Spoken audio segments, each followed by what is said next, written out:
Yes, sir. We got legend of winning low. LeBron exposing the Lakers' biggest nightmare. After 20 games into the regular season, the Lakers have had a relatively slow start, certainly concerning for a team that has expectations of make a deep postseason run and, dare I even say, compete for a championship. And yet here we are this early on in the season, and they find themselves quickly at the bottom of the conference. They With are? double-digit games in the loss column. In the last place in the West at 8-12? Dang, the West is good. Consistently been at the bottom of the barrel, and at its worst, it's been historically bad. And even though, yes, defensively the numbers may look a little bit more favorable, I don't think the Lakers are good on that side of the floor either. And if you are someone who was a bit hesitant to push a panic button, I believe the loss against the Indiana Pacers on Monday night is the perfect culmination of all of the concerns that many people have with this roster, as the Lakers blew a 17-point lead in the fourth quarter in dramatic fashion. Now, most of the problems that the Lakers face are easy to identify, and I'll go over them in the video. However, there is one massive problem with this team that hovers over this franchise like a black cloud, and yet it seems like no one is willing to address it. And even though it may come across a bit taboo, LeBron was out, and yet it seems like no one is willing to address it. And even though it may come across a bit taboo, I still think it's necessary to highlight this problem so the Lakers don't find themselves in a much bigger hole moving forward. But before I get too ahead of myself, let's go back to some of those more identifiable concerns. First, offensively, the Lakers have struggled mightily to put the ball in the basket in any consistent and effective way. And even though there are several contributing factors, the biggest one is easily the lack of three-point shooting on this team. Now, I know, I sound like a broken record, but it is true. In today's game, if your team struggles with the long ball, they are bound to be stagnant offensively. Thank you, and the Lakers certainly fit the bill. Shooting slightly above 32% with a long ball not only makes them one of the worst three-point shooting teams in the NBA this year, but also makes them one of the worst three-point shooting teams in the past decade. And if that isn't enough, what's even more backbreaking for this offense is how consistently the players on this team are missing three-pointers when they're left wide open. According to NBA.com, the Lakers are shooting a miserable 33% on open three-point shots. And for those who don't know, they can't shoot. Is 6 feet or further removed from the shooter, and yet the Lakers are still missing those three-pointers nearly 70% of the time. Now, of course, those are characteristic traits that nobody in the NBA would like to have, but it's even more detrimental when the three most offensively influential players on the team are best utilized when they're getting to the basket, and LeBron, AD, and Russell Westbrook. Because of the lack of complementary style amongst these teammates, just running any type of offensive set becomes an extreme hassle. And even if a clean play is ran, it's still tough to finish because help is always just one step away. Of course, as time continues to progress, things will change. I don't expect LeBron to continue to shoot in the 20s from behind the arc, and to be fair to the Lakers, over the past couple of games, they've looked much better from the three ball because they used to be shooting sub 31% from deep. However, even with the improvements that we'll be seeing throughout the year, I do not believe that the Lakers will ever be a respectable three-point shooting team because of the personnel. Of course, some of these things can be addressed through a Russell Westbrook trade potentially. No, don't do that. Even then, there's a lot of things you could potentially give up defensively on that side of the floor. Yeah, if you go Buddy Hield don't got no defense whatsoever. Don't you dare. Don't you dare. The other side of the floor. And defensively, I understand that the numbers may say otherwise, but I am not convinced that this team is good on that side of the floor either. The biggest reason why I feel this way is because I genuinely believe the weak schedule has inflated the defensive numbers so much so that many people have convinced themselves that this is a quality defensive team. However, when the Lakers are going up against a more well-balanced offensive-oriented team, no, he's talking about Norwich Mutual? Such as the Utah Jazz, Golden State Warriors, and Sacramento Kings, they have absolutely no answer at all. And a huge reason for this is because they just don't have the personnel to do so. On the perimeter, the lack of size continues to hurt the Lakers, and even when it comes to some of the smaller guards, has a ball spot in his head to be a quality point of attack get that fixed, Shooter. Also isn't there either. The Pacers thrived on this all game long, as even slower-footed players like Buddy Hield were able to get deep into the paint with. You made Buddy Hield look like prime Darren Williams, bro. Come on. And then in the paint, outside of Anthony Davis, there really isn't any quality interior defenders either. Speaking of AD, he does a really great job of covering up a lot of the blemishes from the Lakers on this side of the floor. AD, you're getting old, buddy. Especially when he has his hands full with a more offensively talented big man. Again, we saw this against the Pacers as AD was stretched out to the perimeter trying to defend Miles Turner, and anytime that he was trying to send help, the Pacers immediately left someone wide open because of it. Similar things also occurred against the Golden State Warriors and the Utah Jazz as well, so this has been a common theme throughout the season. And as great as Anthony Davis has been, he just can't cover up everything. Because of the high turnover with the roster, the lack of continuity and chemistry is very prevalent with this team. The lack of with the roster, LeBron's looking for a switch on the handoff. The lack of continuity and chemistry is very prevalent with this team. That's why I say you gotta communicate.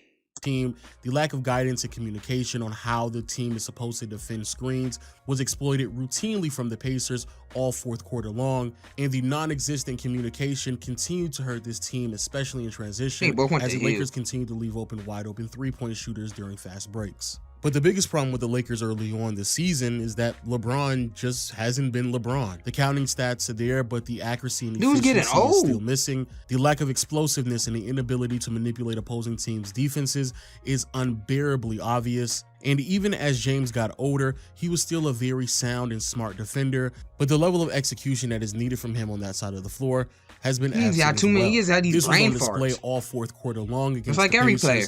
When LeBron hijacked, but we're not used to seeing it from him. That's the thing. Through several possessions, slowed down the pace, and allowed the Pacers to set up their defense against a team that doesn't have that much floor spacing at all, which basically made the entire possession a throwaway and quick, easy points for number the Pacers 23 on the other side of the floor. It was too late. Even if you look at the last it. possession of the game, LeBron is just aimlessly hanging around the paint, knowing that the Pacers need a three-pointer to win the game. Now, and they were trying to go for 3 too. They weren't trying to go for 2. They were trying to go for 3. No, like if you let them go for 2, let them go for 2. But it's clear as day they trying to go for 3. Knowing that the Pacers need a three-pointer to win the game. Now I'm pretty sure. Like in situations, how do you not defend the 3-point line in situations like this? Like y'all winning by 2 points, you can give them the 2 and you still have a chance to win. I believe that the criticism that I am leveraging towards LeBron is unfair, and honestly, I agree. LeBron is 38 years old in year 20 and has clocked people on 2K with low basketball IQs never touched a basketball a day in their life know that. North of 50,000 regular season minutes. At this stage of his career, having the expectations to go out there and perform as a top 5 to 7 player on a night-to-night basis is unreasonable. And I would go as far as to say someone at his age, with the amount of miles that he's put on his body, the performances that he is putting up on a night-to-night basis are still really good. But unfortunately, it's not good enough for the Lakers. And that is the true problem of the Los Angeles Lakers. Look, this is not a video of me trying to talk down on one of the greatest players of all time. And I don't even know if this is the real regression of LeBron. There's a huge possibility that his impact was diminished thanks to a foot injury or an illness. LeBron's in his prime. He's in his old prime. Not his young prime, but his old prime. Early on in the season. But the...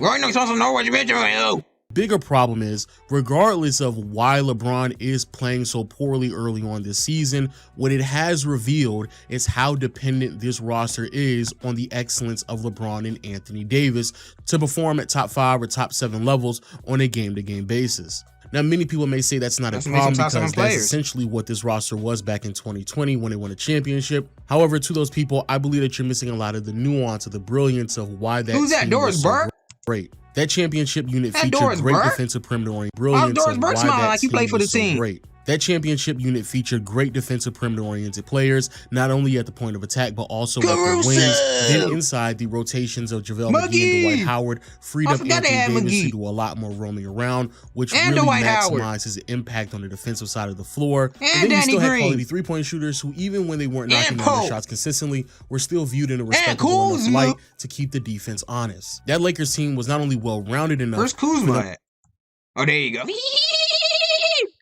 To win a championship, but in the following season, when Anthony Davis missed essentially half of the year, and LeBron missed a good amount of games as well, this team still found themselves in the playoffs with the #1 ranked defense in the NBA. And trust me when I say we all know that that could not be said about this unit at all. And to be fair, LeBron did request a trade for Westbrook that dismantled a lot of those championship features that the Lakers roster once possesses. So it's pretty ironic and sad that in year 20, LeBron is still being depended on to this level, but at the end of the day, he really has no one else to blame but himself. And the reason why all this is important is because for the past 6 to 10 months now, the Lakers fan base has been sold this idea that this team is just one Westbrook trade away for competing for a championship. However, with the poor performance from LeBron early on this season, regardless if it's regression or not, it is very clear that a trade of Miles Turner and Buddy Hield to add some three-point shooting to the roster is not going to address all of the concerns and more than likely won't be good enough to justify leveraging even more of your future, because FYI, just a quick reminder, the Lakers have already moved on some of their picks in these upcoming draft classes, and if they dig even deeper in the barrel just for some slight improvements for a roster that still can't compete for a deep postseason run this year or next, once AD and LeBron are free agents, which for those who don't know, next season is the last guaranteed year on their contract. So not only are they coming off the books at the same time, but that is also the same year in which LeBron's son is getting drafted into the league, and he's already made it clear that he loves the idea of playing alongside with him. The Lakers going all in during the last 2 years of the LeBron James era, when during those last 2 seasons, the team still won't be until good 2030, enough to I think. will Palenka, what you gonna handcuff this do? team for the foreseeable future, and there won't be much to show for it. If we're being honest with ourselves, if this wasn't the Lakers, conversations of just blowing this team up, especially with how poorly they started the year, would be taken much more serious. But here I am making a video that should be common sense because I'm not 100% sure of the direction in which this franchise is willing to go. Yeah, ask Palenka. To maximize. He has all the answers. Yeah, ask Palenka. They ain't signed him a contract extension for no reason, right? 2 more mediocre seasons. But hey, those are just my thoughts. Please let me know what you think about the video in the comment section below. In the month of December, the Lakers schedule is a bit more daunting, which I believe is a much better test to determine how good this roster really is, because I'm basically not impressed with any of the Laker wins. Yeah, Palenka say you gonna wait till we get 20 games to like look at the roster and see what we need. 8 and 12. It's been 20 games. That's you need 30 games now. The Pelicans without Palenka lied. He got a contract extension, then lied. Ingram, the Nets without Kyrie and Ben Simmons, the Pistons without Cade Cunningham, the Portland Trail Blazers without Dame, and then you have 3 wins against the San Antonio Spurs. Yeah, and none of that is moving Westbrook's playing good. But let me hear your thoughts in the comment section below, and until next time, I'll see you all later. Peace. Thanks for watching. WVLO.